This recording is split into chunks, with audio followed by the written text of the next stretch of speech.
तपाईँले रातो केरा खानु भएको छ। एक दिन मेरो साथीले चाहिँ भैँसोपाटीको एउटा टिस्यु कल्चरको नर्सरी हेर्नु जाउँ न भन्नु, हामी दुईजना गयौँ।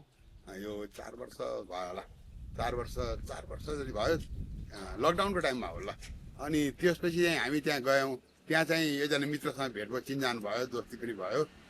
अनि उहाँले चाहिँ एउटा 2टा बिरुवा, टिमुरको बिरुवा लैजा र यो एउटा रातो केरा छ त्यसको बोट लैजा। अनि रातो केरा कस्तो भने केरा रातो फल्छ भन्नुभयो। मलाई रहर लाग्यो। एउटा सानो बोट, यत्रो सानो बोट लिएर आएको थिएँ। अहिले झाङ छ।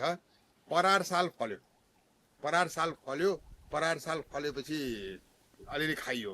स्वाद चाहिँ पहेँलो केरा भन्दा अलिक बढी गुलियो छ र अलिक सानो हुँदो रहेछ। साइज चाहिँ पहेँलो केराको भन्दा अलिक सानो साइज हुँदो रहेछ। अनि भित्र चाहिँ रातो हुँदैन, त्यस्तो रातो हुँदो रहेछ। तर बाहिर फलेको केरा पनि रातै हुँदो रहेछ। त्यसपछि आएर चाहिँ पोहोर साल चाहिँ फल्यो, तर यति हेभी फल्यो कि अनि त्यो पाक्ने बेलामा भाँच्यो र राम्रोसँग खान पाइएन। यसपालि एउटा फलिरहेछ। अब यो हेरौँ कस्तो हुन्छ। त्यो रातो केरा पनि मैले यसो हेर्दै गएँ। रातो केरा चाहिँ यो दक्षिण एसियातिर नै पाउने भनेर लेखाएर छ। क्यालोरी भ्यालु पनि त्यति अर्को पहेँलो केराको भन्दा अलिक कम रहेछ।